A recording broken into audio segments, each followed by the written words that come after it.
అనేక విషయాలు తెలుసుకున్నాము. అదేమనగా మన దేవుడు నూతన పరిచయ దేవుడై ఉన్నారు మన పరిస్థితులని. సో దాంతో కూడిన ఒక వాక్య భాగం నేను చదివించేసి నేను ఒక చిన్న ప్రార్థన చేసి ఇంకా స్లైడ్ షోతో నేను ఈరోజు వాక్య పరిచర్య ప్రారంభం చేస్తాను. సహోదరి జయంతి గారు యెషయా గ్రంథం 43వ అధ్యాయము 18-19 వచనాలు. యెషయా గ్రంథము 43:18-19 వచనాలు. Book of Isaiah chapter 43 verses 18 and 19. యెషయా గ్రంథం 43వ అధ్యాయము 18వ వచనం నుంచి. మునుపటి వాటిని జ్ఞాపకము చేసుకొనుడి, పూర్వకాలపు సంగతులని కొనకుడి. ఇదిగో నేను ఒక నూతన క్రియ చేయుచున్నాను, ఇప్పుడే అది మలుచును, మీరు దాన్ని ఆలోచింపరా? నేను అరణ్యంలో త్రోవలను కలగజేయుచున్నాను, ఎడారులలో నదులని పారజేయుచున్నాను. థ్యాంక్ యూ అమ్మా. నేను కూడా ఒక చిన్న ప్రార్థన చేసి ముందుకు వెళ్తాను. తండ్రి, ఈ సమయం బట్టి ఎంతో వందనాలు తండ్రి.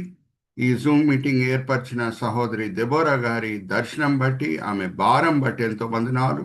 ఎంతో మంచి కోరికలతో తండ్రి, ఉద్దేశములతో ఈ జూమ్ మీటింగ్ ఒక 2 సంవత్సరాలుగా నడిపిస్తున్నారు. సహోదరిని దీవించండి, ఆశీర్వదించండి. అలాగే జూమ్ మీటింగ్లో పాల్గొనుటకు రెగ్యులర్గా వచ్చేవాళ్ళు ఈ సాయంత్రం వేళ వాళ్ళనందరినీ కూడా మీ చేతిలో అప్పచెప్తున్నాం. దీవించండి, ఆశీర్వదించండి. వాళ్ళ ఈ సమయంలో వాళ్ళ గృహాల్లో రిలాక్స్ అవుతూ ఉండొచ్చు, కానీ ఎంతో ఆసక్తితో, ఎంతో మంచి కోరికలతో మేము వాక్యం చేత బలపరచబడాలి, పోషింపబడాలి అని తండ్రి వస్తున్నారు. వాళ్ళనందరినీ కూడా మీరు తృప్తిపరుస్తున్నారు, దీవిస్తున్నారు, ఆశీర్వదిస్తున్నారు అని మేము నమ్ముచున్నాం.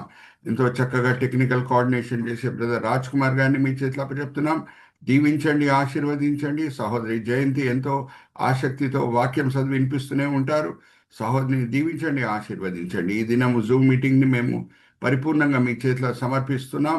మా ప్రతి మాట, ఆలోచన, క్రియ మీ మనసుకి సంతోషము, మీ పేరుకి మహిమ కలిగేటట్లు మీ కృప చూపించండి. ఈ విన్నపములు మేము యేసుక్రీస్తు పరిశుద్ధమైన వేడుకుంటున్నాం. ఆమేన్, ఆమేన్, ఆమేన్. అయితే చిన్న రీక్యాప్ చేసేసి నేను ముందుకు వెళ్తాను. పోయిన వారము నేను స్లైడ్ షోతో ఒక అంశం బోధించాను.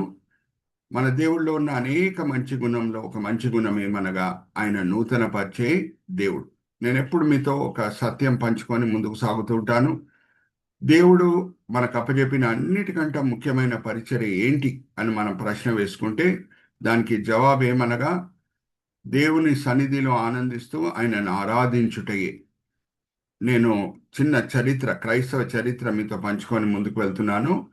చాలామందికి క్రైస్తవ చరిత్ర 2000 సంవత్సరాలు సంఘం ఎలాగా కొనసాగింది, ఎలాగా ముందుకు సాగింది అనేది తెలకుండా ఉండొచ్చు.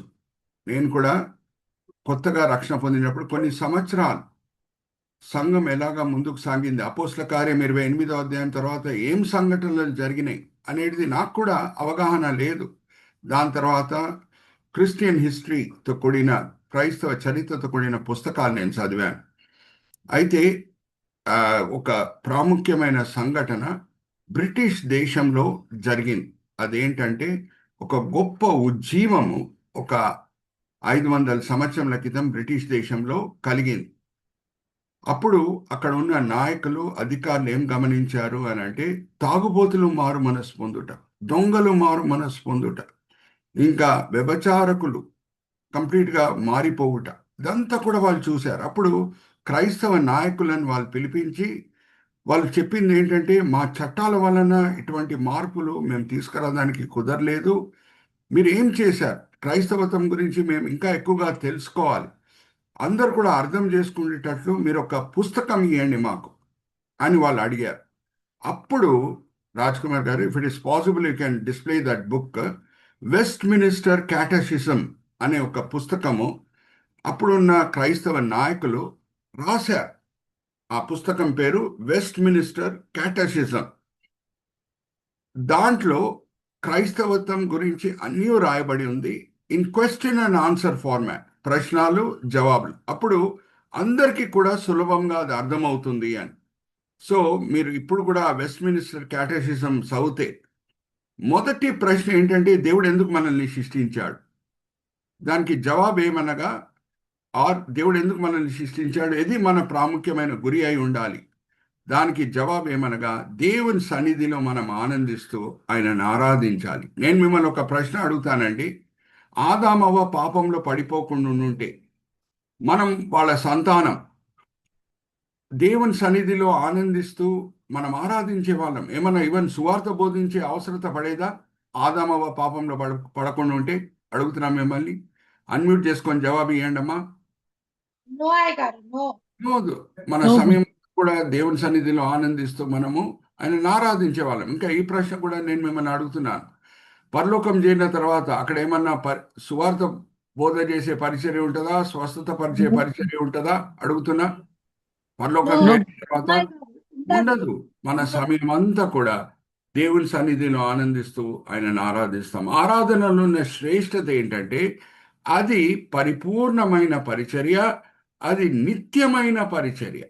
జాగ్రత్త వినండి. వేరే అన్ని పరిచర్యలు ఈ లోకంకి నిమిత్తమైన పరిచర్యలు. ఏదన్నా ఒక పరిచర్య ఈ లోకంలో ప్రారంభమై పరలోకంలో కూడా కొనసాగుతుందంటే అది ఆయనను ఆరాధించే పరిచర్య. ఇది శాశ్వతమైన పరిచర్య. సో దేవుని ఆరాధించే విషయంలో ఆ వెస్ట్మినిస్టర్ క్యాటెసిజం కూడా మనం చదివితే, Raj Kumar garu, if it is possible you can display going through Google image Westminster catechism అనే పుస్తకం ఉంటుంది. అయితే జాగ్రత్తగా వినండి. ఇంకా ఆ పుస్తకం మనం చదివితే దేన్ని బట్టి దేవుని ఆరాధించాలి అనే ప్రశ్న ఉంటుంది. దేన్ని బట్టి దేవుని ఆరాధించాలి అనంటే ఆయన మన జీవితంలో కుమరించిన దీవెనలు బట్టే కాదండి. ఆయన ఏమై ఉన్నాడో దాన్ని బట్టి ఆయనను ఆరాధించాలి. ఆయన మంచివాడు కాబట్టి ఆయన దీవెనలు కుమరిస్తున్నాడు. ఆయన మంచివాడు కాబట్టి ఈవెన్ శ్రమల వెనకాల మన మేలు కోరి కొన్ని పరిస్థితులని అనుమతిస్తాడు మన జీవితంలో. అందుకే అక్కడ ఏమని రాయబడి ఉందంటే, more than worshipping God for what he does, we need to worship God for what he is. ఆయన ఏమై ఉన్నాడో దాన్ని బట్టి ఆయనను ఆరాధించడం మనము నేర్చుకోవాలి. ఆయన మంచితనం బట్టి, ఆయన ఉన్న ప్రత్యేకమైన గుణముల బట్టి ఆయనను ఆరాధించడం మనము నేర్చుకోవాలి. అందుకే డాన్ మోయన్ అనే గ్రేట్ వర్షిప్ లీడర్, ఆయన ప్రతి కాన్సర్ట్ ప్రారంభంలో ఈ పాట పాడి ఆయన కాన్సర్ట్ని ప్రారంభం చేస్తాడు. డాన్ మోయన్ గారు, God is good all the time God is good. దాని వెనకాల ఆయన సొంత తెలివితేటలు ఏం లేదండి, దానికి వాక్య ఆధారం ఉంది. నేను సహోదరి జయంతితో చదివిస్తాను. మోషే దేవుని మధ్యన జరిగిన సంభాషణ సీనాయి కొండ మీద, దాన్ని మీకు గుర్తు చేస్తున్నాను. సహోదరి జయంతి నిర్గమకాండం 33వ అధ్యాయము 18-19 వచనాలు చదువుతారు. Exodus chapter 33 versus 18 and 19. మోషే అడుగుతున్నాడు, ప్రభా నీ మహిమను నేను చూడాలని. కానీ దేవుడు ఎలాగా స్పందిస్తున్నారో మనం చూద్దాం. 33వ అధ్యాయము, జయంతి సిస్టర్, నిర్గమకాండము 18-19 వచనాలు. నిర్గమకాండము 33వ అధ్యాయము 18వ వచనం నుంచి, అతడు దయచేసి నీ మహిమని నాకు చూపవనగా ఆయన నా మంచితనమంతయు నీ ఎదుట కనపరచెదనను, యెహోవాను నామమును నీ ఎదుట ప్రకటించెదను. నేను కరుణించు వారిని కరుణించెదను, ఎవని యందు కనికర పడుదునో వాని యందు కనికర పడుదనెను. థ్యాంక్ యూ మా. మోషే అడిగింది, ప్రభువా నీ మహిమను నేను చూడాలని. కానీ దేవుడు ఎలాగ స్పందిస్తున్నారు, నా మంచితనం నేను చూపిస్తాను.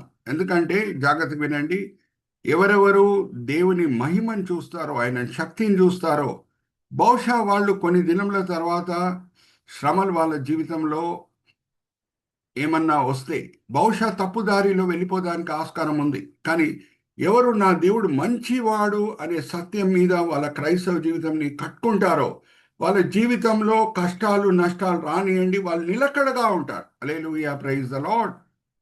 మా నేను మిమ్మల్ని ఒక ప్రశ్న అడుగుతున్నాను.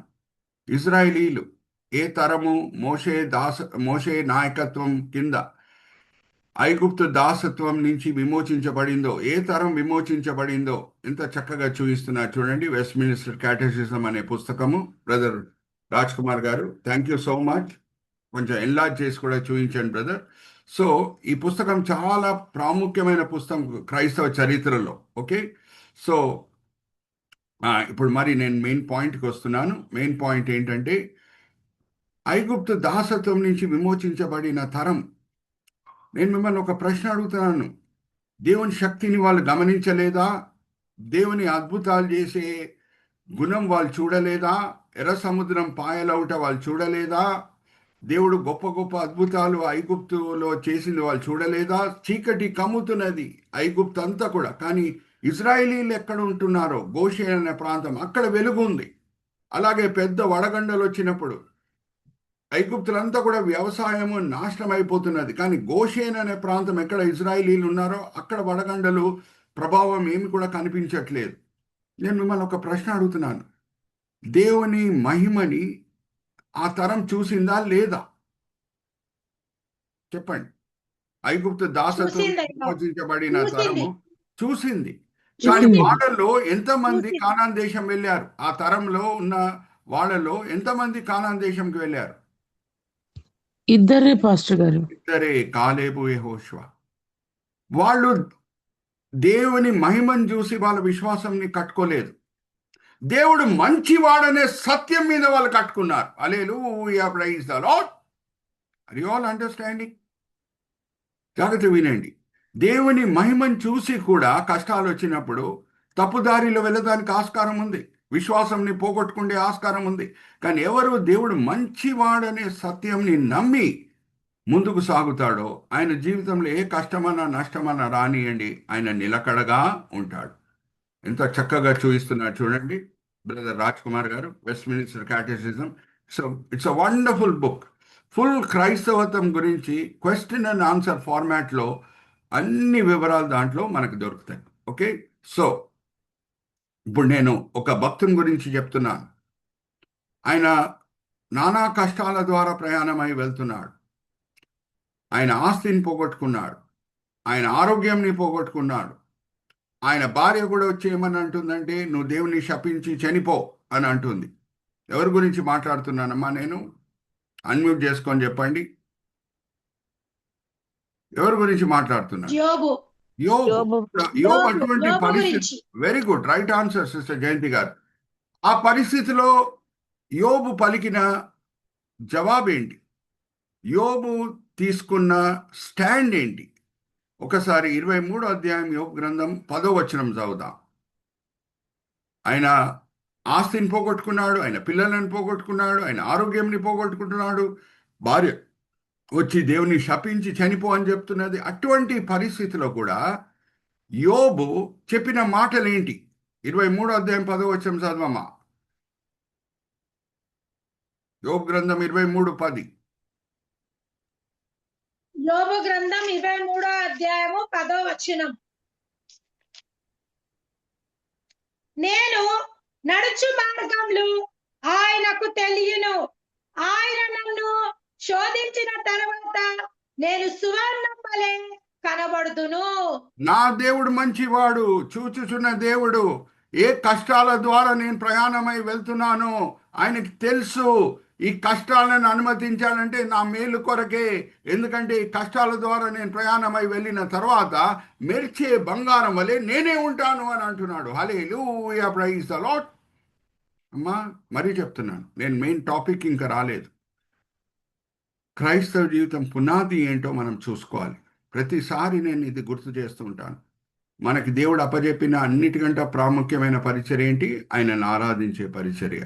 దేన్ని బట్టి దేవుణ్ణి మనం ఆరాధించాలి? మన చుట్టుపక్కల ఉన్న వాతావరణం బట్టి కూడా కాదు, ఎందుకంటే అది అప్పుడప్పుడు అనుకూలంగా ఉంటుంది, అప్పుడప్పుడు అనుకూలంగా లేకుండా ఉంటుంది. దేవుడు మంచివాడనే సత్యం బట్టి ఆయనను మనం ఆరాధించాలి. నేను ఎప్పుడు ఇంట్రొడక్షన్లో ఇది పంచుకుంటాను, ఎందుకంటే ఫస్ట్ టైమర్స్ కూడా అప్పుడప్పుడు మన బైబిల్ స్టడీకి వస్తుంటారు కాబట్టి. అయితే మనం ఈ న్యూ ఇయర్లో ఒక టాపిక్ తీసుకున్నాం, గాడ్ ఆఫ్ రీజనరేషన్. ఆయన నూతన పరిచే దేవుడు. మన దేవుళ్ళలో ఉన్న మంచి గుణములు బట్టి మనం ఆరాధించాలనే విషయం ఇప్పుడు మనం తెలుసుకున్నాం కదా.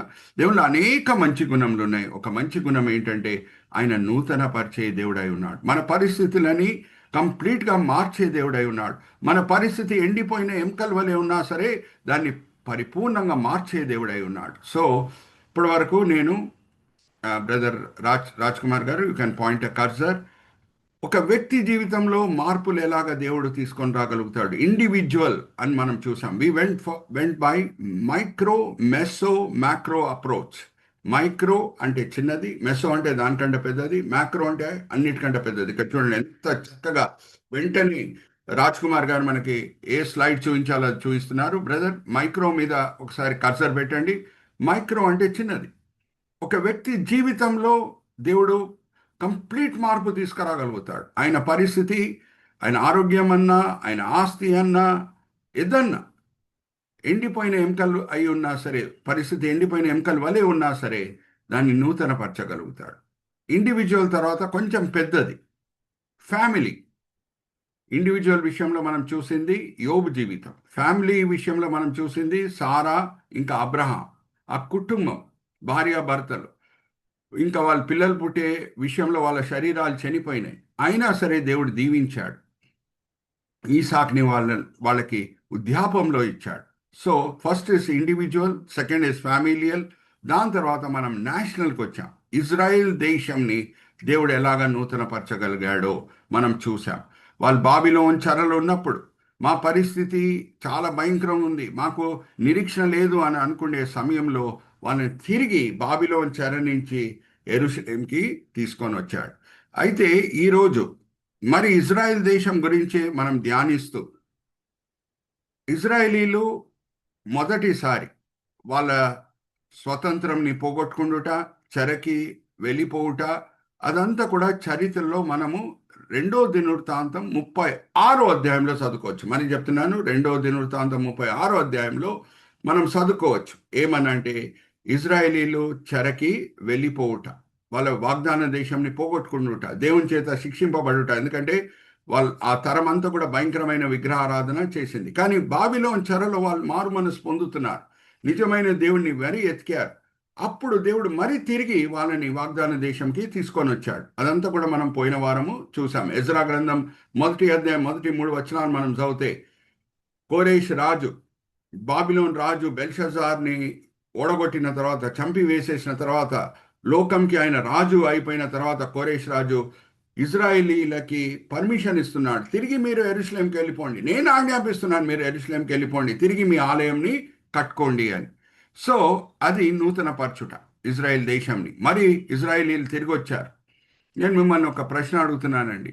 తిరిగి వచ్చిన ఇజ్రాయేలీలు మరి ఆలయం కట్టుకున్నారు, కూలిపోయిన గోడలను కట్టుకున్నారు, మరి దేవుని పట్ల నమ్మకంగా జీవించడం స్టార్ట్ చేశారు. ఇప్పుడు నేను మిమ్మల్ని అడిగే ప్రశ్న ఏంటి, మరి తిరిగి ఎప్పుడన్నా విగ్రహారాధన చేశారా? మారుమనసు పొందిన యూదులు విగ్రహారాధన జోలికి వెళ్ళారా? చెప్పండి. వెళ్ళారు.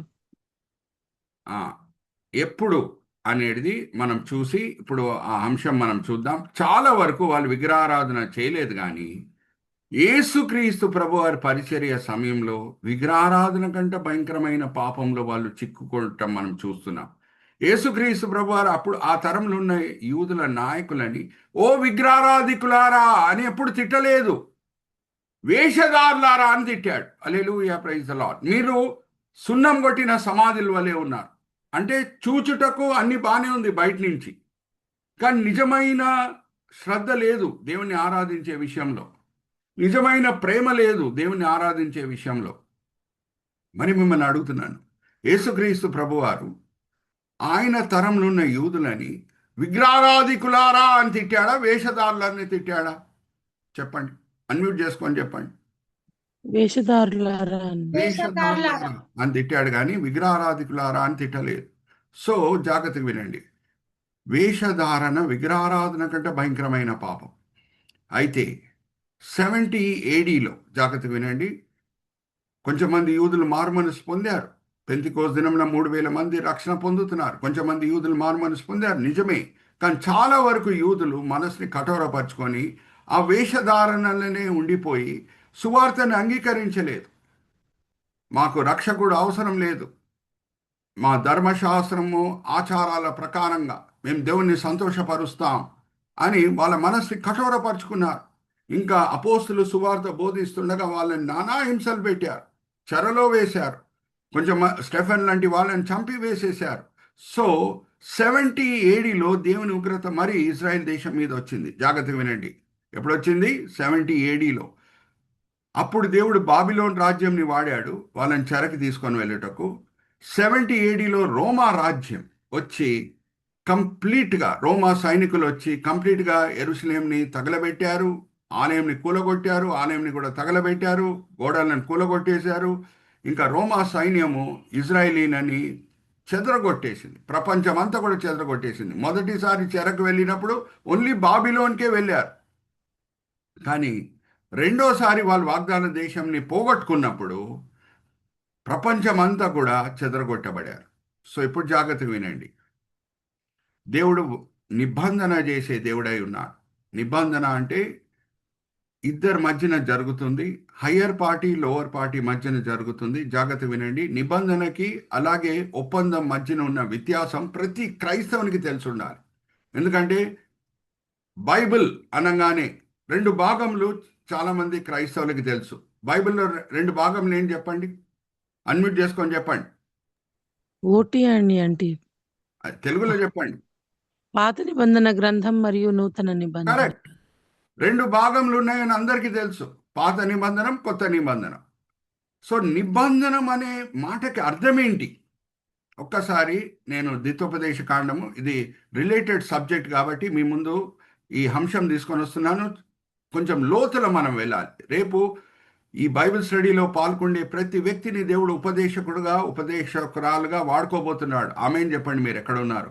సో ఎవరన్నా మిమ్మల్ని అడిగితే నిబంధన అనే మాటకి మీరు అర్థం చెప్పగలగాలి. నిబంధనకి ఒప్పందంకి మధ్యన ఉన్న వ్యత్యాసం ఏంటో ప్రతి క్రైస్తవునికి తెలిసి ఉండాలి. 2 కూడా సీతోనే స్టార్ట్ అవుతాయి. నిబంధన అంటే ఇంగ్లీష్లో కావెనెంట్, ఒప్పందం అంటే కాంట్రాక్ట్, అది కూడా సీతోనే స్టార్ట్ అవుతుంది. కానీ కొన్ని పోలికలు ఉన్నా సరే ఉన్న వ్యత్యాసం ఏంటో ఈ రెండింటి మధ్యన మనకు తెలిసి ఉండాలి. జాగ్రత్తగా వినండి, ఒప్పందము అలాగే నిబంధన ఇద్దరి మధ్యన జరుగుతుంది, అది పోలిక. రెండిట్లో కూడా షరతులు ఉంటాయి, అది కూడా ఒక పోలిక. కానీ వ్యత్యాసం ఏంటి? ఒప్పందము always takes place between 2 parties of same status.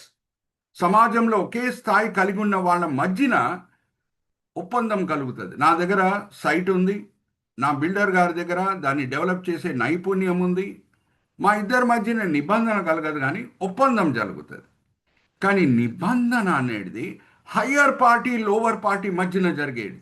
జ్ఞాపకం పెట్టుకోండి, ఒప్పందం it always takes place between 2 parties of the same status. కానీ నిబంధన హయ్యర్ పార్టీ లోవర్ పార్టీ మధ్యన జరుగుతుంది. బలవంతుడైన భర్త ఆయన దేవుని సన్నిధిలో నిబంధన చేస్తాడు, నా భార్యని సంరక్షించి నేను పోషిస్తాను అని ఒప్పందం చేయడు. కానీ దేవుని సన్నిధిలో బలహీనమైన ఘటం భార్య పట్ల బలవంతుడైన భర్త చేసే నిబంధన ఏంటంటే చివరి గడియ వరకు నేను సంరక్షించి పోషిస్తాను. పెళ్లిని లేఖనము నిబంధన అనే మాట వాడి ఎక్కడ వర్ణిస్తుందో మనం చూద్దాం. ఒకసారి తీయమ్మ జయంతి, మలాకీ గ్రంథం 2వ అధ్యాయం 14వ వచనం. మలాకీ గ్రంథం 2వ అధ్యాయం 14వ వచనం. నిబంధన అనే మాట ఎక్కడ వాడబడుతుంది పెళ్లి సందర్భంలో? 2వ అధ్యాయము మలాకీ గ్రంథం 14వ వచనం. అన్మ్యూట్ చేసుకొని చదవమ్మా.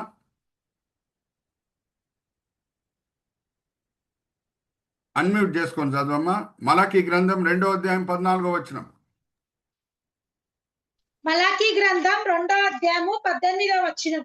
14 14వ వచనం.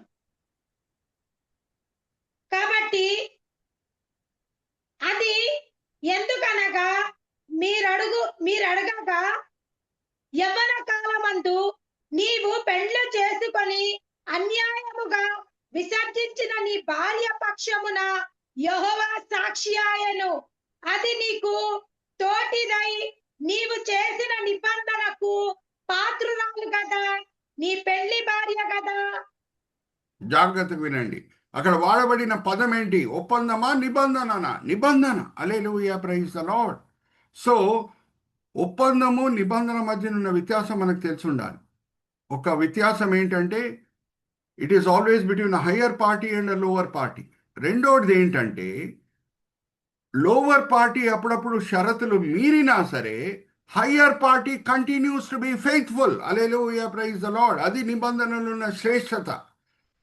హోసియా భార్య గోమేరు, ఆమె భర్త గారి పట్ల నమ్మకంగా లేదు, వేరే పురుషుల వెనకాల పరిగెత్తుతుంది. కానీ హోసియా, ప్రవక్త అయిన హోసియా, ఆయన నమ్మకంగా ఉన్నాడా లేదా అడుగుతున్నా మిమ్మల్ని. హోసియా గ్రంథం మీరు అందరు కూడా చదివి ఉండొచ్చు, కళ్ళల్లో నీళ్ళు వచ్చేస్తాయి.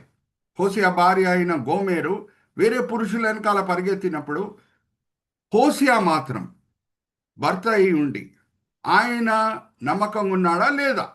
Yes or no? ఆమె అవసరతలన్నీ కూడా పూర్తి చేశాడా లేదా? Give me an answer. నమ్మకంగా ఉన్నారు. నమ్మకంగా ఉన్నాడు. సో నిబంధన, అవసరతలన్నీ తీర్చారు. వెరీ గుడ్, థ్యాంక్ యూ మా రూత్. సో నిబంధన ఒప్పందం మధ్యన ఉన్న వ్యత్యాసం మనకి తెలిసి ఉండాలి. సో మొదటి వ్యత్యాసం ఏంటంటే it is always between higher party and lower party. రెండో వ్యత్యాసం ఏంటంటే ఒప్పందంలో కూడా షరతులు ఉంటాయి. అక్కడ షరతులని ఇద్దరులో ఎవరైనా ఒకరు మీరినా సరే ఒప్పందము రద్దయిపోతుంది. It becomes annulled, it becomes cancelled, it becomes null and void. కానీ నిబంధన లోవర్ పార్టీ షరతులను మీరినా సరే higher party continues to be faithful. అందుకే నిబంధన అలాగే దేవుని నమ్మకత్వం ఒకే స్వరంలో పలకబడుతుంది. ఎక్కడ? ద్వితోపదేశ కాండం 7వ అధ్యాయం 9వ వచనం చదవమ్మా. ద్వితోపదేశ కాండం 7వ అధ్యాయం 9వ వచనం. ఒకే స్వరంలో పలకబడిన మాటలు నిబంధన, దేవుని నమ్మకత్వం. ద్వితోపదేశ కాండం 7వ అధ్యాయం 9వ వచనం. 7వ అధ్యాయము ద్వితీయోపదేశ కాండం 7వ అధ్యాయము 9వ వచనం. కాబట్టి నీ దేవుడైన యెహోవా తాను దేవుడనియు తను ప్రేమించి తన ఆజ్ఞలను అనుసరించి నడుచుకొని వారికి తన నిబంధనను స్థిరపరచువాడనియు 1000 తరములకును కృప చూపువాడను నమ్మదగిన దేవుడనియు హల్లెలూయా, ప్రైజ్ ద లార్డ్. నిబంధన నిలబెట్టుకునే దేవుడు, నమ్మకంగా ఉండే దేవుడు. ఆర్ యు ఆల్ విత్ మీ?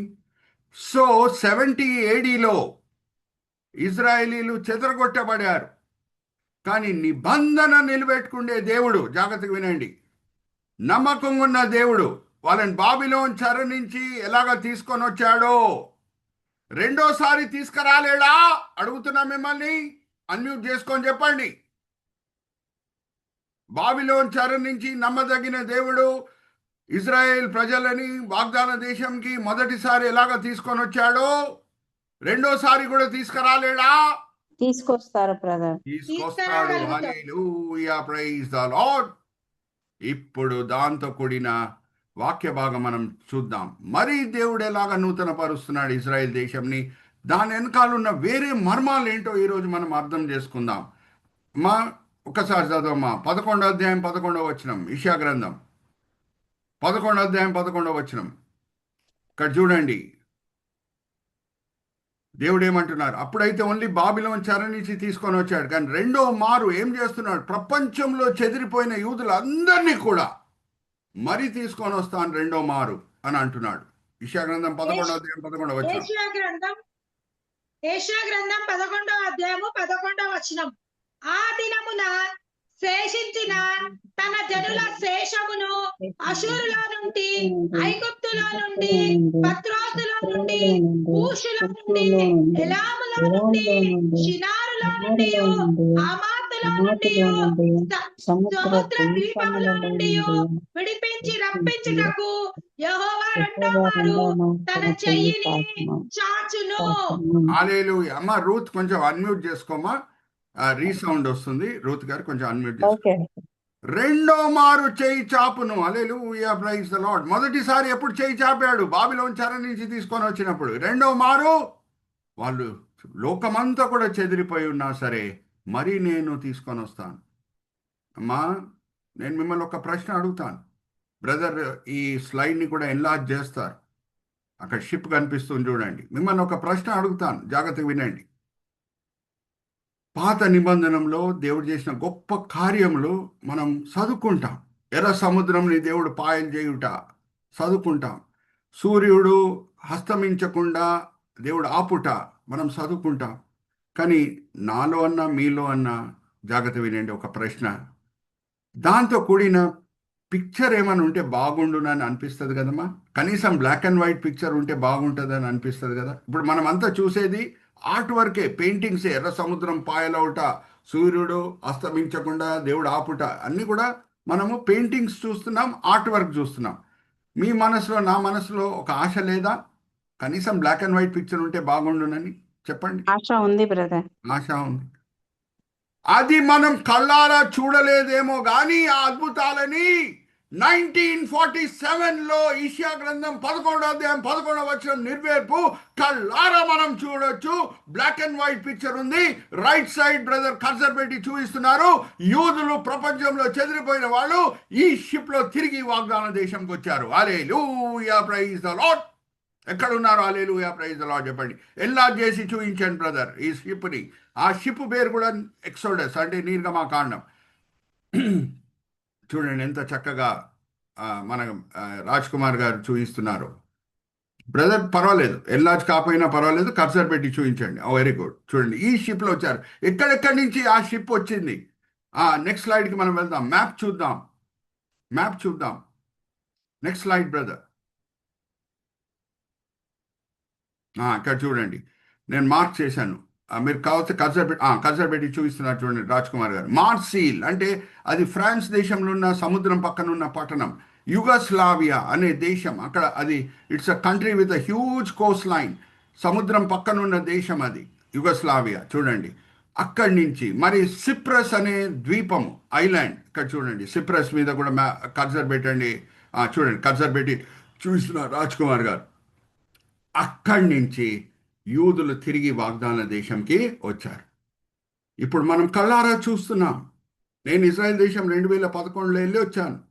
మరి ఇజ్రాయెల్ దేశం వర్ధిల్లుతున్నది. యూదులు వర్ధిల్లుతున్నారు. ఆర్థికంగా, సామాజికంగా, టెక్నాలజికల్గా వర్ధిల్లుతున్నారు. హల్లెలూయా, ప్రైజ్ ది లార్డ్. అందుకే రెండో రాకడతో కూడా సూచనలు ఏంటి అని శిష్యులు అడిగినప్పుడు, ప్రభువా దేన్ని బట్టి మేము గ్రహించవచ్చు నీ రాకడ సమీపం ఉందని చెప్పినప్పుడు, ప్రభు వారు ఇజ్రాయెల్ దేశాన్ని దృష్టిలో పెట్టుకొని చెప్పిన మాటలు ఏంటంటే, ఎందుకంటే ఇజ్రాయెల్ దేశం అంజురపు చెట్టుతో పోల్చబడుతుంది. ఇర్మియా గ్రంథం 24వ అధ్యాయం. మీకు అందరు కూడా హోంవర్క్ అమ్మా. ఇర్మియా గ్రంథం 24వ అధ్యాయం చదవండి. ఇజ్రాయెల్ దేశంని దేవుడు అంజురపు చెట్టుతో పోలుస్తున్నాడు. ఇప్పుడు go back to the previous slide brother. ఈ అంజురపు చెట్టు ఇజ్రాయెల్ దేశం 2000 సంవత్సరాలుగా ఎండిపోయిన పరిస్థితిలో ఉండింది. గో బ్యాక్ బ్రదర్, ప్రీవియస్ స్లైడ్కి మనం వెళ్దాం. అక్కడ అంజురప చెట్టు, ఎండిపోయిన అంజురప చెట్టు మనం చూడవచ్చు. కర్సర్ పెట్టి చూపించండి కింద. అలాగే ఇప్పుడు మరి అది ఫలిస్తుంది. ప్రభువారు ఏమంటున్నారు ఒకసారి తీయండమ్మా. 24వ అధ్యాయం 31వ వచనం నుంచి మత్తయి సువార్త. అంజురప చెట్టు తిరిగి ఎప్పుడు ఫలిస్తుందో మీరు గ్రహించవచ్చు, మనుష్య కుమారుడు ద్వారం దగ్గరే ఉన్నాడు అని. హల్లెలూయా, ప్రైజ్ ద లార్డ్. ఒకసారి చదవమ్మా 24వ అధ్యాయం మత్తయి సువార్త 31వ వచనం నుంచి. మత్తయి సువార్త 24వ అధ్యాయము 31వ వచనం నుంచి. మరియు ఆయన గొప్ప బూరతో తన దూతలను పంపును. వారు ఆకాశం యొక్క ఈ చివరి నుండి ఆ చివరి వరకు నలుదిక్కుల నుండి ఆయన ఏర్పరచుకొనిన వారిని పోగు చేతురు. అంజూరపు చెట్టును చూచి ఒక ఉపమానము నేర్చుకొనుడి. అంజూరపు కొమ్మలు లేతదై చిగురించినప్పుడు వసంతకాలము ఇంకా సమీపముగా ఉన్నదని మీకు తెలియను. ఆ ప్రకారమే మరి సంగతులన్నీ జరుగుట చూచినప్పుడు ఆయన సమీపముననే ద్వారము దగ్గరనే ఉన్నాడని తెలుసుకొనడి. Hallelujah, praise the lord. Thank you మా. అంజురపు చెట్టు తిరిగి ఎప్పుడు చిగురిస్తున్నదో మీరు గ్రహించవచ్చు, మనుష్య కుమారుడు ద్వారం దగ్గరే ఉన్నాడు. హల్లెలూయా, ప్రైజ్ ది లార్డ్. మనం చాలా దీవించబడిన తరము.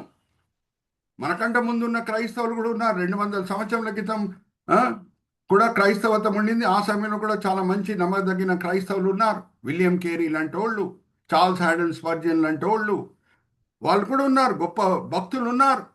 కానీ వాళ్ళకి ఈ ధన్యత కలిగిందా? ఇజ్రాయెల్ దేశం తిరిగి జన్మించడం వాళ్ళు చూడగలిగారా? అడుగుతున్నా మిమ్మల్ని. అన్మ్యూట్ చేసుకొని చెప్పండి. విలియం కేరీ గారు చూడగలిగారా? లేదు.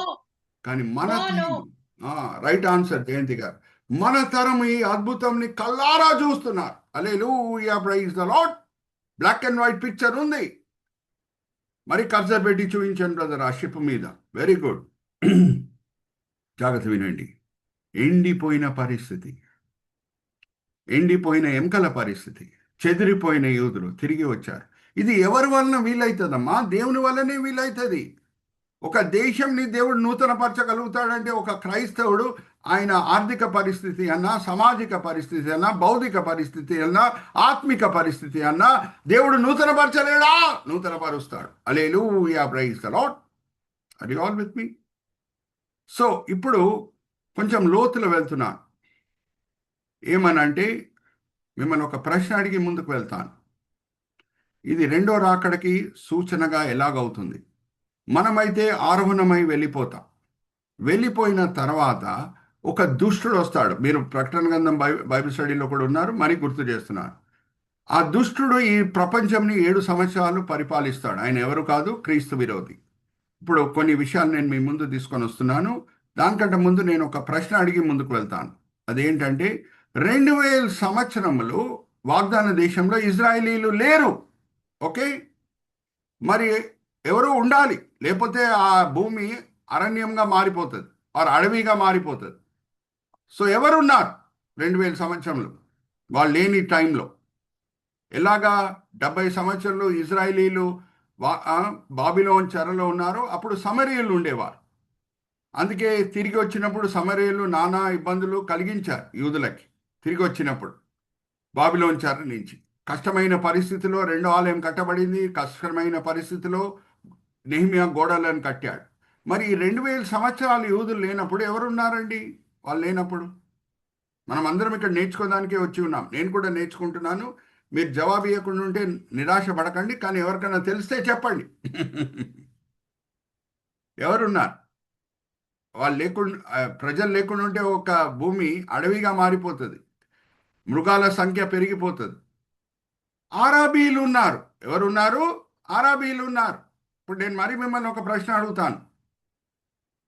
బాబిలోన్ చెర నుంచి తిరిగి వచ్చిన తర్వాత యూదులు, అక్కడ ఉన్న సమరీయులు స్వాగతం పలికారండి పూలదండలతో యూదులకి? చెప్పండి, స్వాగతం పలికారా? లేదు లేదు, పలకలేదు. మరి వీళ్ళు తిరిగి వచ్చినప్పుడు అక్కడ ఉన్న అరాబీలు పూలదండలతో స్వాగతం పలుకుతున్నారా ఇజ్రాయేలీలకి? పలకలేదు. చెప్పండి. పలకలేదు. సో ఏం జరుగుతున్నది? యుద్ధాలే. గొడవలు. ఇప్పుడు గొడవల మీద గొడవలు, యుద్ధాల మీద యుద్ధాలు. బాంబులు. అదే జరుగుతుంది. ఇప్పుడు చూడండి, let's go to the next slide brother Raj Kumar గారు.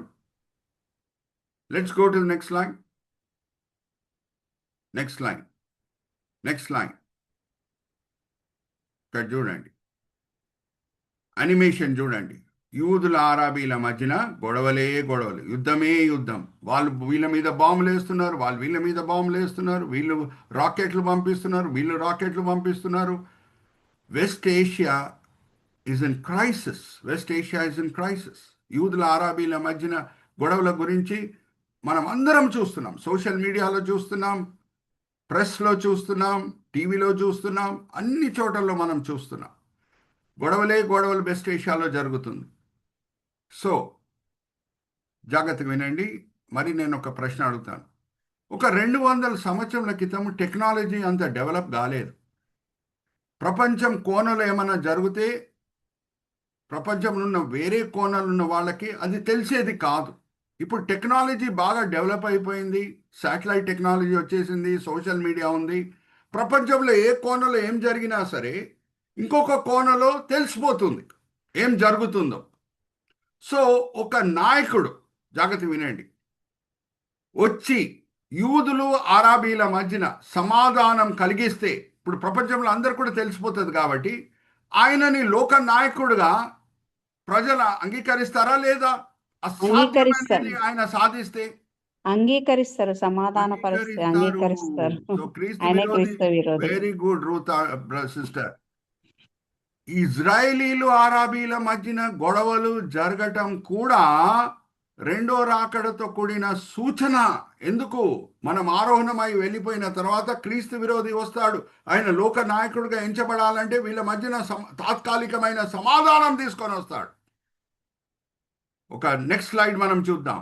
క్రీస్తు విరోధిని ప్రకటన గ్రంథంలో ఎలాగ వర్ణించబడిందో మనం చూద్దాం. సహోదరి జయంతి వాక్య భాగం చదివే సమయంలో ప్రకటన గ్రంథం 6వ అధ్యాయం 1-2 వచనాలు, రాజ్ కుమార్ గారు ఎక్కడెక్కడ కర్సర్ పెట్టి చూపించాలో అక్కడ కర్సర్ పెట్టి చూపిస్తారు. చూడండి క్రీస్తు విరోధిని లేఖనం ఎలాగ వర్ణిస్తున్నదో. చదవమ్మ 6వ అధ్యాయం ప్రకటన గ్రంథం మొదటి 2 వచనాలు. ప్రకటన గ్రంథం 6వ అధ్యాయము మొదటి వచనం. ఆ గొర్రె పిల్ల ఆ 7 ముద్రలలో మొదటి దానిని విప్పినప్పుడు నేను చూడగా ఆ 4వ జీవులలో ఒకటి రమ్ము అని ఉరుము వంటి స్వరముతో చెప్పుట వింటిని. మరియు నేను చూడగా ఇదిగో ఒక తెల్లని గుర్రము కనబడెను. దాని మీద ఒకడు విల్లు పట్టుకొని కూర్చుండి ఉండెను. అతనికి ఒక కిరీటం ఇవ్వబడెను. అతడు జయించుటకు బయలు వెళ్ళెను. అమ్మా నేను మిమ్మల్ని ఒక ప్రశ్న అడుగుతున్నాను.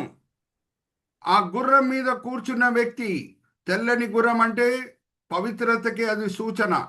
చాలా మంది ఈయన పవిత్రమైన వ్యక్తి అని అనుకుంటారు. చేతిలో విల్లుంది కానీ బాణం ఉందా అడుగుతున్నా. అన్మ్యూట్ చేసుకొని చెప్పండి. చేతిలో విల్లుంది కానీ బాణం ఉందా? లేదు లేదు లేదు. అంటే రక్తం చిందించకుండా తెలివితేటలు వాడి ప్రజల మనసులని ఆయన ఆకర్షించుకుంటాడు. తెలివితేటలు వాడి. అందుకే దానియేలు గ్రంథం 8వ అధ్యాయం 25వ వచనం క్రీస్తు విరోధిని ఎలాగ వర్ణిస్తుందో మనం చూద్దాం. జయంతి సహోదరి చదివినిపిస్తారు. 8వ అధ్యాయం దానియేలు గ్రంథం 25వ వచనం. దానియేలు గ్రంథం 8వ అధ్యాయం 25వ వచనం చదవమ్మా. అన్మ్యూట్ చేసుకోండి దానియేలు గ్రంథం అమ్మా. రూత్ దానియేలు సిస్టర్ ప్లీజ్ గ్రంథం అన్మ్యూట్ 8వ మ్యూట్ చేసుకోండి అమ్మా, లేకపోతే రీసౌండ్ వస్తుంది. చదవమ్మా జయంతి. దానియేలు గ్రంథం 8వ అధ్యాయము 25వ వచనం. మరియు అతడు ఉపాయము కలిగిన వాడై మోసం చేసి తనకు లాభము తెచ్చుకొనును. అతడు అతి శ్రమ పడి తన్ను తాను హెచ్చించుకొనును. క్షేమంగా నిన్న కాలమందు అనేకులను సంహరించును. అతడు రాజాది రాజులతో యుద్ధము చేయును. కాని కడపట అతడు బలము దైవాధీనము వలన కొట్టివేయబడును. హల్లెలూయా, ప్రైజ్ ద లార్డ్. క్రీస్తు విరోధిని ఎలాగ లేఖనం వర్ణిస్తుందో చూడండి. ఆయన ఉపాయం కలిగిన వాడై ఉంటాడు. తెలివితేటలు వాడి రక్తం చిందించకుండా, చేతిలో విల్లుంది కానీ బాణం లేదు.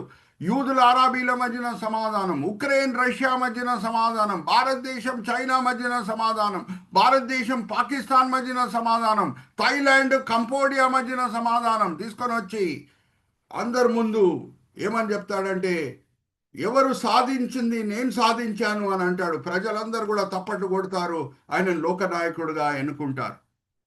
కానీ 3.5 సంవత్సరాల తర్వాత, నెక్స్ట్ స్లైడ్కి మనం వెళ్దాం. ఇజ్రాయెల్ రాజ్ కుమార్ గారు నెక్స్ట్ స్లైడ్. 3.5 సంవత్సరాల తర్వాత, ప్రీవియస్ స్లైడ్ బ్రదర్. క్రీస్తు విరోధి ఇక్కడ చూడు. Next slide brother. 3.5 సంవత్సరాల తర్వాత ప్రకటన గ్రంథం 13వ అధ్యాయం 3వ వచనం క్రీస్తు విరోధిని లేఖనము ఎలాగ వర్ణిస్తున్నది. ప్రకటన గ్రంథం 13వ అధ్యాయము మొదటి 3 వచనాల్లో ఒక మృగము ఎక్కడి నుంచి వచ్చిందంట? సముద్రం నుంచి వచ్చింది. దానికి 7 తలలు ఉన్నాయి. ఒక తల నరకబడుతుంది. ఒకసారి చదవమ్మా. 13వ అధ్యాయం 3వ వచనం ప్రకటన గ్రంథం. ఎక్కడ కర్సర్ పెట్టి చూపించాలో రాజ్ కుమార్ గారు కర్సర్ పెట్టి చూపిస్తారు. ప్రకటన గ్రంథం 13వ అధ్యాయము మొదటి వచనం నుంచి. మరియు 10 కొమ్ములను 3వ వచనంకి వచ్చేమా. 3వ వచనంకి వచ్చే చాలు. దాని తలలో ఒక దానికి చావు దెబ్బ తగిలి ఉండెను. అయితే అది చావు దెబ్బ మానిపోయెను గనుక భూజనులందరూ మృగము వెంట వెళ్ళుచు ఆశ్చర్యపడుచుండిరి. ఆ మృగము అధికారం ఇచ్చినందున వారు ఘట సర్పమునకు నమస్కారము చేసిరి. థ్యాంక్ యూ మా. చావు దెబ్బ తగిలిను అంటే క్రీస్తు విరోధి ఆ 3.5 సంవత్సరాల శ్రమకాలంలో ఏదో ఒక సమయంలో చనిపోతాడు. చనిపోయి తిరిగి లెగుస్తాడు. చూడండి రాజ్ కుమార్ గారు ఒకసారి కర్సర్ పెట్టి చూపించండి. క్రీస్తు విరోధి కాఫిన్లో ఉన్నాడు. చూడండి కాఫిన్ లోపల ఉన్న శరీరం చూడండి ఎంత చక్కగా కర్సర్ పెట్టి చూపిస్తున్నారు రాజ్ కుమార్ గారు. Very good. దాని తర్వాత చనిపోయిన క్రీస్తు విరోధి తిరిగి లెగుస్తాడు. మొదటి 3.5 సంవత్సరాలు నేను సమాధానకర్త, యుద్ధములు ఆపే వ్యక్తి అని చూయించుకుంటాడు. కానీ ఎప్పుడు 3.5 సంవత్సరంలో చనిపోయి తిరిగి లెగుస్తాడో, నేనే దేవుణ్ణి, నన్ను పూజించండి అని అందరినీ బలవంతం చేస్తాడు. యూదులు మొదటి 3.5 సంవత్సరాలు క్రీస్తు విరోధిని వాళ్ళ స్నేహితుడుగా భావిస్తారు. అరే, సమాధానం తీసుకొని వచ్చాడు మా మధ్యన, అరాబీల మధ్యన, మేము ఒక ఆలయం కట్టుకుంటుటకు, తాత్కాలికమైన ఆలయం కట్టుటకు ఆయన సాయం చేశాడు. ఒక తాత్కాలికమైన ఆలయం కూడా కట్టబడుతుంది ఆ 3.5 సంవత్సరాల్లో. ఆ సాయం చేశాడు, ఆయన మా స్నేహితుడు అని అనుకుంటారు. కానీ ఎప్పుడు నన్ను పూజించండి అని ఆయన కోరుకుంటాడో, యూదులు కట్టుకున్న ఒక తాత్కాలికమైన ఆలయంలో ఆయన కూర్చొని నన్ను పూజించండి ఆయన ఎప్పుడు అడుగుతాడో, యూదులు తిరుగుబాటు చేస్తారు.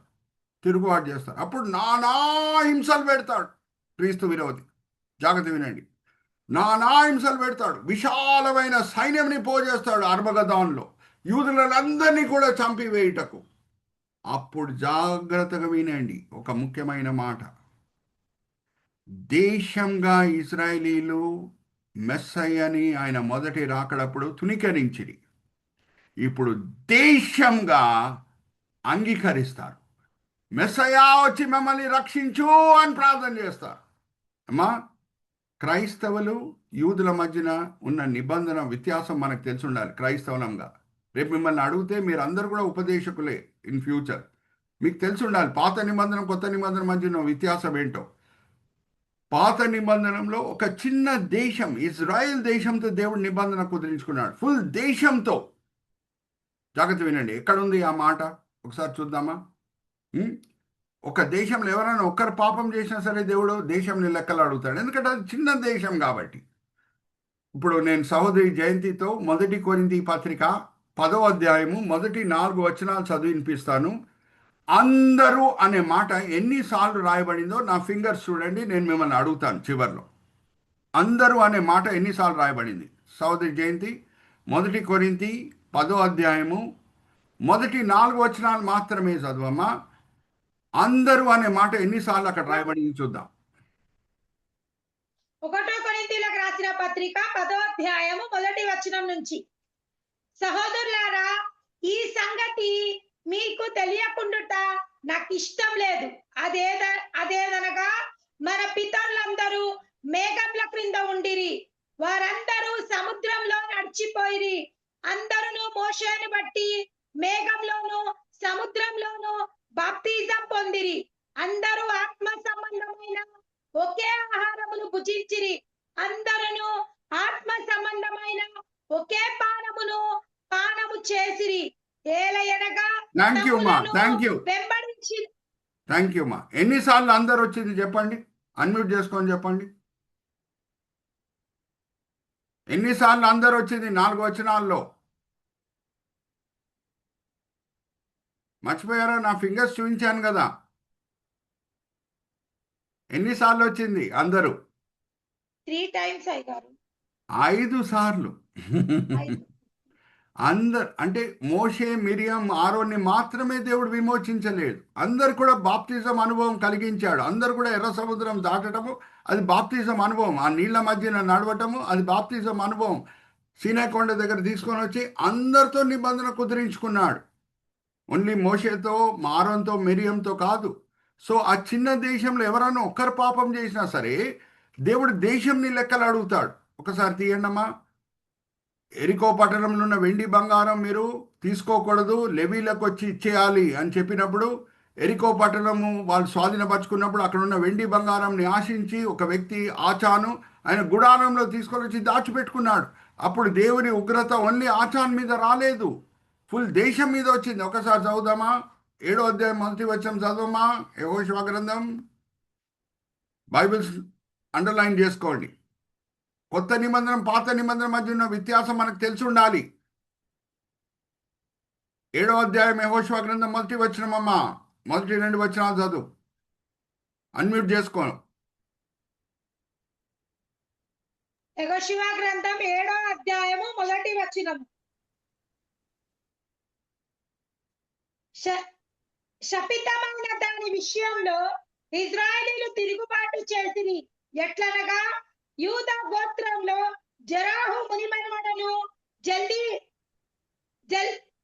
జల్బీలాటు మనవడు కర్మే కుమారుడైన ఆకాను శపితము చేయబడిన దానిలో కొంత తీసుకొనను, కనుక యెహోవా ఇజ్రాయెల్ మీద కోపించెను. ఇప్పుడు నేను మిమ్మల్ని అడిగే ప్రశ్న, జాగ్రత్త వినండి, మిమ్మల్ని అడిగే ప్రశ్న, ఆచాన్ మీద దేవునికి కోపం వచ్చిందా, ఇజ్రాయెల్ దేశం మీద కోపం వచ్చిందా? లేఖనం ఏం చెప్తుంది? చదవండి, ఏం చెప్తుంది చెప్పండి.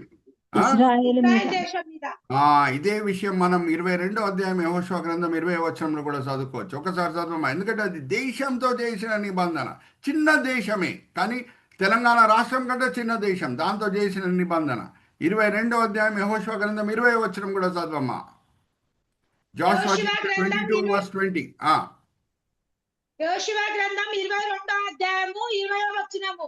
జరాహ కుమారుడైన ఆకాను ప్రతిష్ఠితమైన దాని విషయంలో తిరుగుబడినప్పుడు ఇజ్రాయేలీల సర్వ సమాజం మీదికి కోపము రాలేదా? తన దోషముల వలన ఆ మనుష్యుడు ఒక్కడే మరణమాయనా? ఆర్ యు ఆల్ విత్ మీ? ఇది దేశంతో చేసిన నిబంధన. కొత్త నిబంధనకి ఇంకా నేను ఈ మాట కూడా మీతో పంచుకోవాలి. తెలంగాణ రాష్ట్రం కంటే చిన్నదండి ఇజ్రాయెల్ దేశం. నేను సంచరించి వచ్చాను కాబట్టి నేను అధికారంతో మాట్లాడవచ్చు. ఇప్పుడు నేను మిమ్మల్ని ఒక ప్రశ్న అడుగుతానండి. తెలంగాణ రాష్ట్రం చీఫ్ మినిస్టర్ గారు రేవంత్ రెడ్డి గారు, ఆయన కోరుకుంటే ఈ రాష్ట్రంలో ఉన్న ప్రజలందరూ కూడా నా మాట విని, వాళ్ళ మేలు కొరకే నా మాట విని జీవిస్తే మంచిది అని రేవంత్ రెడ్డి గారు, మన చీఫ్ మినిస్టర్ గారు కోరుకుంటే ఏమైనా తప్పుందామా? చెప్పండి, ఏమైనా తప్పుందా? లేదా గారు? లేదు.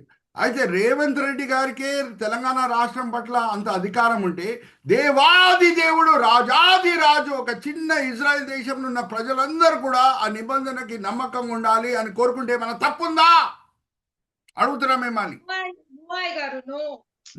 నో. దేశంతో ఆయన నిబంధన చేసుకున్నాడు, చిన్న దేశం. కానీ కొత్త నిబంధన వచ్చే సమయంలో సువార్త ప్రపంచమంతా కూడా వ్యాపించింది. అనేక చోట్లలో సంఘాలు స్థాపించబడినాయి. ఇప్పుడు ప్రతి స్థానిక సంఘంని దేవుడు ఒక చిన్న ఇజ్రాయెల్ దేశం వలె చూస్తాడు. ప్రతి సంఘంతో వ్యక్తిగతంగా ఆయన నిబంధన కుదిరించుకుంటాడు. ఇప్పుడు మరి మిమ్మల్ని ప్రశ్న అడుగుతున్నాను, ఎందుకంటే మీరు అందరూ కూడా ప్రకటన గ్రంథం బైబిల్ స్టడీలో పాల్గొన్నారు. 7 సంఘాలతో ప్రభువారు మాట్లాడుతున్నారు. ఏషియా మైనర్, టర్కీ దేశంలోనే 7 సంఘాలని, ఒకే దేశంలో ఉన్న సంఘాలు. ఇప్పుడు నేను మిమ్మల్ని అడిగే ప్రశ్న ఏంటంటే, లౌదికా సంఘంలో ఉన్న లోటుపాట్లు బట్టి దేవుడు స్మిర్నా సంఘంని లెక్కలు అడుగుతున్నాడా అండి? లేదా గారు, ఏ సంఘాన్ని బట్టి ఆ సంఘానికే లెక్కలు. ఎందుకంటే ఇప్పుడు మారింది, ప్రపంచమంతా కూడా సువార్త వ్యాపించింది, అనేక చోట్లలో సంఘాలు వచ్చేసినాయి. ఇప్పుడు ప్రతి స్థానిక సంఘం ఒక చిన్న ఇజ్రాయెల్ దేశం వలె దేవునికి కనిపిస్తుంది. సార్దీ సంఘం లోటుపాట్లు బట్టి దేవుడు ఫిలడెల్ఫియా సంఘంని లెక్కలు అడగడు. లౌదికా సంఘము లోటుపాట్లు బట్టి స్మిర్నా సంఘంని లెక్కలు అడగడు. సో ఈ వ్యత్యాసం మనకు తెలిసి ఉండాలి ఉపదేశకులంగా. రేపు మీరు మీ సంఘాల్లో బోధించాలి. ఆమెన్ చెప్పండి. అయితే జాగ్రత్త వినండి. దేశంగా తునికరించిరి మొదటి రాకడప్పుడు, రెండో రాకడ సమీపం. మనం 6వనమై వెళ్ళిపోతాం. 6వనప్పుడు ప్రభువారు మధ్య ఆకాశం వరకే వస్తారు, ఆయన పాదం భూమిని తాకదు. ఆ 7 సంవత్సరాల శ్రమకాలంలో రెండో భాగంలో క్రీస్తు విరోధి యూదులను నానా హింసలు పెట్టినప్పుడు విశాలమైన సైన్యం ఆర్మగదోన్లో పోజేసి వాళ్ళని నాశనం చేయటకు ప్లాన్ చేసినప్పుడు దేశంగా వాళ్ళు పశ్చాత్తాపం పొందుతారు. హల్లెలూయా చెప్పండి ఎక్కడున్నారు. ఆ వాక్య భాగం కూడా మనం చదువుకుందాం. జకర్యా గ్రంథం 12వ అధ్యాయం 9వ వచనం నుంచి 12వ వచనం చదవమా. జకర్యా గ్రంథం 12వ అధ్యాయం 9వ వచనం నుంచి 12వ వచనం. బైబిల్స్లో అండర్లైన్ చేసుకోండి. జకర్యా గ్రంథం 12వ అధ్యాయము 9వ వచనం నుంచి. ఆ కాలమున ఇజ్రాయెల్ మీదికి వచ్చు అన్యజనులందరినీ నేను నశింపజేయ పూనుకొనుదును. దావీదు సంతతి వారి మీదను యెరూషలేము నివాసుల మీదను కన్ననందుచు ఆత్మను విజ్ఞాపన చేయు ఆత్మను నేను కుమ్మరింపగా వారు తాము పొడిచిన నా మీద దృష్టి ఉంచి ఒకడు తన యొక్క కుమారుని విషయమై దుఃఖపడిచినట్లును తన జ్యేష్ఠ పుత్రుని విషయమై ఒకడు ప్రేలాపించినట్టును అతని విషయమై దుఃఖించుచు ప్రేలాపింతురు. హల్లెలూయా, ప్రైజ్ ది లార్డ్. క్రీస్తు విరోధి విశాలమైన సైన్యంని తీసుకొని వచ్చి పోజేసి ఆర్మగదాన్లో ఇజ్రాయేలీలందరినీ కూడా చంపుదామని ప్రయత్నించినప్పుడు, ప్లాన్ వేసినప్పుడు దేశంగా వాళ్ళు పశ్చాత్తాపం పొందుతున్నారు. పొడిచిన నా వైపు చూసి మేకులు కొట్టారు కదా మొదటి రాకడప్పుడు, ఇప్పుడు దేశంగా మారు మనసు పొందుతున్నారు. అది ఎప్పుడు వీలవుతుంది? ఇదంతా ఎప్పుడు వీలవుతుంది? సంఘం ఆరోహణమైన తర్వాత క్రీస్తు విరోధి వచ్చి మొదట్లో సమాధానకర్తగా నటించి దాని తర్వాత నేనే దేవుడిని అని చెప్పినప్పుడు ఈ సంఘటనలన్నీ కూడా జరుగుతాయి. ఇప్పుడు ఆరోహణమైన తర్వాత ఈ సంఘటనలన్నీ కూడా 7 సంవత్సరాలు జరిగిపోతాయి. అయితే క్రీస్తు విరోధి రాకడ సమీపంగా మనకు కనిపిస్తుంటే మిమ్మల్ని ఒక ప్రశ్న అడుగుతాను. ఎందుకంటే సంఘం ఆరోహణమైన తర్వాతనే క్రీస్తు విరోధి వస్తాడు. ఇప్పుడు యూదుల అరబీల మధ్యన 200 సంవత్సరాల క్రితము గొడవలు ఉన్నాయా అడుగుతున్నా. ఇజ్రాయెల్ దేశమే పుట్టలేదు కదా, తిరిగి జన్మించలేదు కదా. ఒక 200 సంవత్సరాల క్రితం ఇజ్రాయెల్ దేశం అరబీల మధ్యన ఏమైనా గొడవలు ఉన్నాయా అడుగుతున్నా, చెప్పండి. ఉన్నాయి బ్రదర్. 200 సంవత్సరాల క్రితం అమ్మా.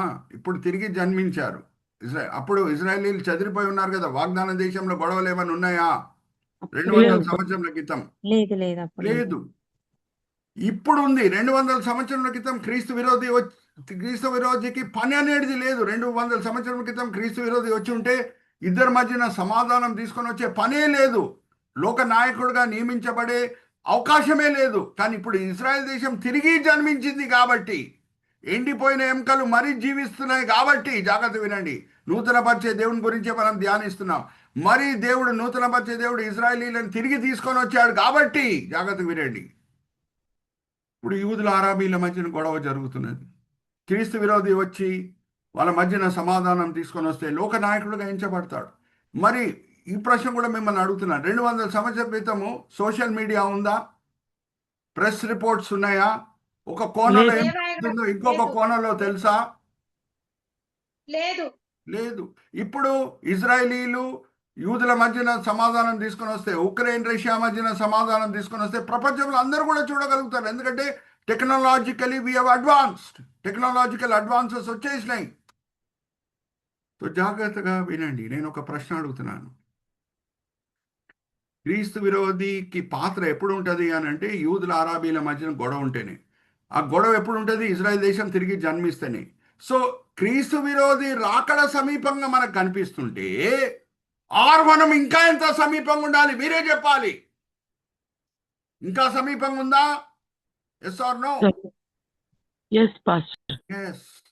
Are you all with me? ఎందుకు ఇంత లోతులు వెళ్ళి నేను చెప్తున్నాను? దేవుడు నూతన పరిచే దేవుడు అని నేను వేరే టాపిక్స్కి వెళ్ళిపోతూ ఉండొచ్చు. ఎందుకు ఇంత లోతులు వెళ్ళాను ఈరోజు? ఎందుకు అని అంటే ఇజ్రాయెల్ దేశం మరి రెండో మారు యెషయా గ్రంథం 11:11 ప్రకారంగా రెండవ మారు దేవుడు చేయి చాపి వాళ్ళని తిరిగి ఎప్పుడు నూతన పరుస్తున్నాడు, తిరిగి వాగ్దాన దేశం తీసుకొని వస్తున్నాడో దాని మీద వేరే ఎన్నో సంఘటనలు ఆధారపడి ఉన్నాయి. తిరిగి వచ్చారు కాబట్టి ఇప్పుడు యూదుల అరబీల మధ్యన యుద్ధం జరుగుతుంది కాబట్టి క్రీస్తు విరోధికి ఒక పాత్ర అనేది ఇప్పుడు ఉంది. సో క్రీస్తు విరోధి రాకడ సమీపంగా కనిపిస్తుంటే ఆరోహణం ఇంకెంత సమీపంగా ఉండాలి, మనం ఎంత సిద్ధంగా ఉండాలి. హల్లెలూయా, ప్రైజ్ ద లార్డ్. అప్పుడు జాగ్రత్త వినండి, రెండో రాకడప్పుడు వాళ్ళు దేశంగా పశ్చాత్తాపం పొందినప్పుడు క్రీస్తు విరోధికి విరోధంగా యేసుక్రీస్తు ప్రభువారు వచ్చి ఒక మాట పలికి ఆయన సైన్యంని అంతా కూడా నాశనం చేసేస్తారు అర్మగదాన్లో. దాని తర్వాత 1000 పరిపాలన యెరూషలేంలో స్థాపింపబడుతుంది. ఆర్ యు ఆల్ విత్ మీ? అయితే పౌలు భక్తుడు ఏమంటున్నాడు? మొదటి రాకడప్పుడు యూదులు మెస్సయ్యని తునీకరించారు, అంగీకరించలేదు. కానీ దేశంగా వాళ్ళు పశ్చాత్తాపం పొంది అంగీకరిస్తారనే మాట, అది ఒకటి నేను చూపించేసి నేను ముగిస్తున్నాను. రోమిలికి రాసిన పత్రిక 11:26 చదవమ్మా. రోమిలికి రాసిన పత్రిక 11:26 చదివిన తర్వాత సహోదరి జయంతి, నేను ఒక ప్రశ్న అడగబోతున్నాను మిమ్మల్ని. రోమిలికి రాసిన పత్రిక 11:26. రోమిలికి రాసిన పత్రిక 11:26. వారు ప్రవేశించినప్పుడు విమోచకుడు సియోన్లో నుండి వచ్చి యాకోబులో నుండి భక్తిహీనతను తొలగించును. నేను వారి పాపములను పరిహరించినప్పుడు నా వల్ల వారికి కలుగు నిబంధన ఇదే అని వ్రాయబడినట్లు ఇజ్రాయేలీల జనులందరూ రక్షింపబడుదురు. అందరూ అని ఉందా, కొంచెమంది రక్షణ పొందుతారని ఉందా?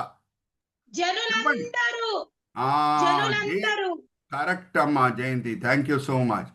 దేశంగా మొదటి రాకడప్పుడు మెస్సయ్య వచ్చినప్పుడు మొదటి రాకడప్పుడు ఆయనను తునీకరించారు. కానీ ఇప్పుడు దేశంగా మారు మనసు పొంది ఆయనని విమోచకుడుగా రక్షకుడుగా అంగీకరిస్తారు.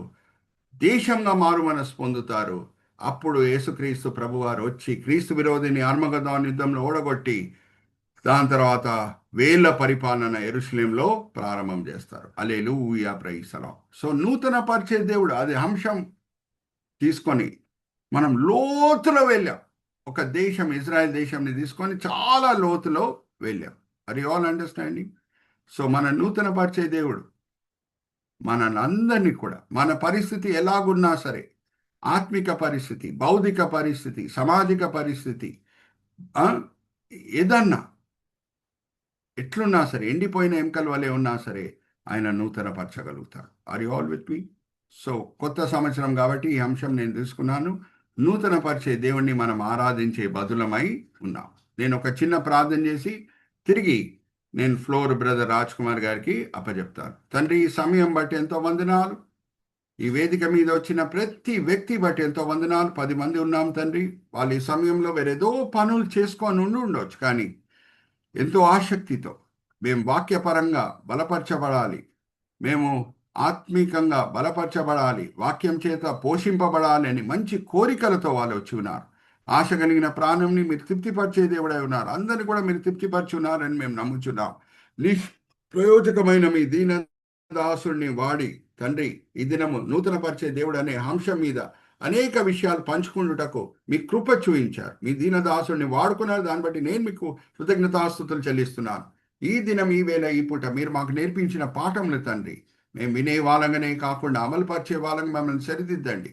నేర్చుకున్న పాఠాలు మా దగ్గర మేము దాచుకోకుండా తండ్రి యూట్యూబ్లో ఏమేమో అప్లోడ్ అవుతున్నాయి అదంతా కూడా సార్వత్రిక సంఘ సభ్యుల మధ్యన మేము సర్క్యులేట్ చేసి సార్వత్రిక సంఘం కూడా మా చిన్న బైబిల్ స్టడీ వలన మేలు పొందేటట్లు మమ్మల్ని ప్రోత్సహించండి. మేము సర్క్యులేట్ చేసే విషయంలో మమ్మల్ని ప్రోత్సహించండి.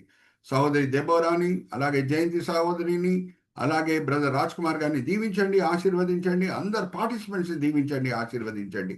ఈ విన్నపంలో మేము యేసుక్రీస్తు పరిశుద్ధమైన నామమున వేడుకుంటున్నాం. ఆమేన్, ఆమేన్, ఆమేన్.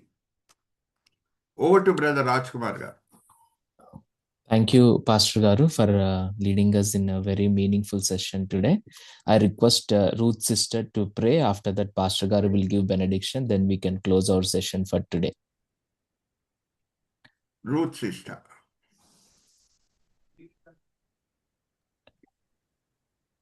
ప్రేమ నమ్మకం గల మా ప్రియ పరలోక రాజా, నీ పాదములకు వందనాలు, స్తుతులు, స్తోత్రములు చెల్లిస్తున్నాం ప్రభా.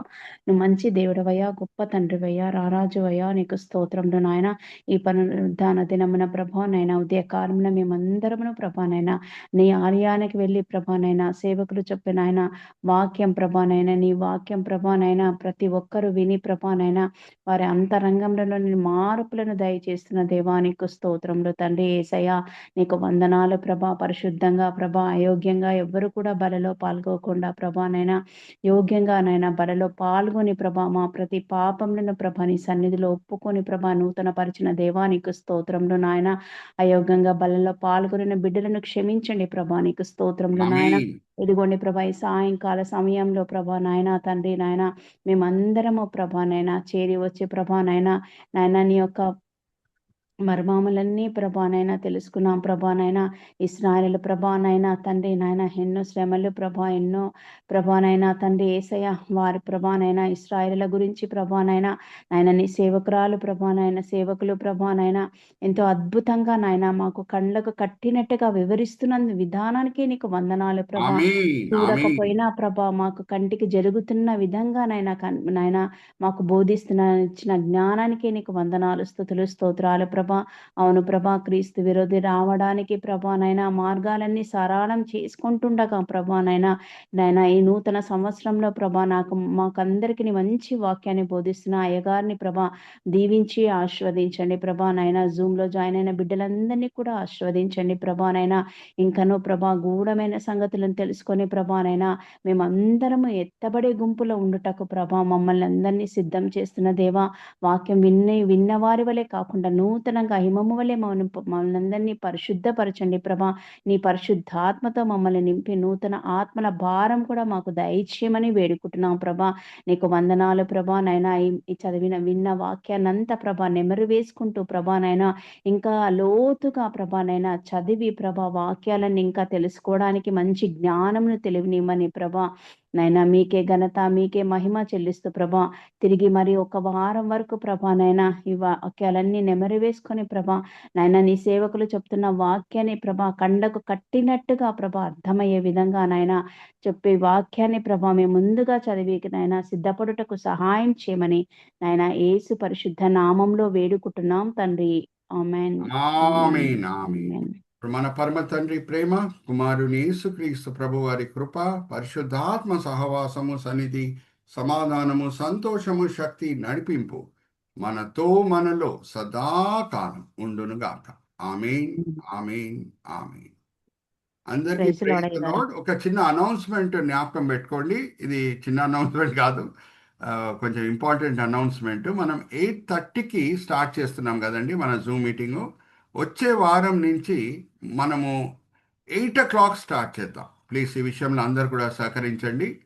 8:30 బదులు వచ్చే ఆదివారం నుంచి మనము 8 o'clock జూమ్ మీటింగ్ స్టార్ట్ చేస్తాం. మీరు ఇది జ్ఞాపకం పెట్టుకోండి. సహోదరి మన దెబోరా గారు కూడా దాంతో కూడిన చిన్న నోటిఫికేషన్ మన వాట్సాప్ గ్రూప్లో పెడతారు. So bye. Praise the lord అందరికీ. ప్రైజ్ లార్డ్ పాస్టర్ గారు. అందరినీ దీవించును గాక. దెబోరా సిస్టర్ని ఎక్కువగా, ఎందుకంటే ఆమెనే మనందరినీ కూడా ఒక వేదిక మీద తీసుకొని వచ్చింది. అలాగే ఉత్సాహంతో అందరు పాల్గొంటున్నారు.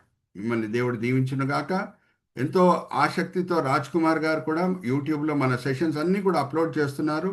దాన్ని మనం సర్క్యులేట్ చేద్దాం. మనది చిన్న బైబిల్ స్టడీ, 10 మంది, కానీ దీని వలన అనేకులు మేలు పొందేటట్లు మనము ఈ సెషన్స్ని సర్క్యులేట్ చేద్దాం. Okay, see you all. నా కొరకు కూడా మీరు ప్రార్థన చేయాలి. Okay, bye. Thank you pastor garu. Good night pastor garu. Bye.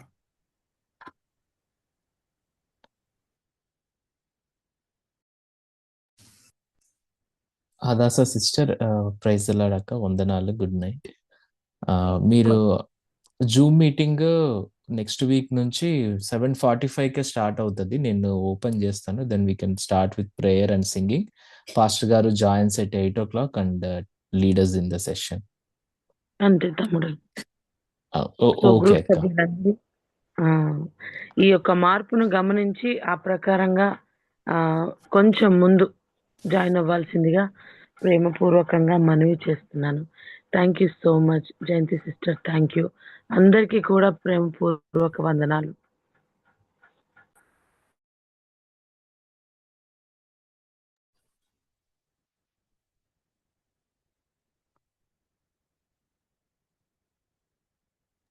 Okay brother, మనం క్లోజ్ చేసేద్దాం.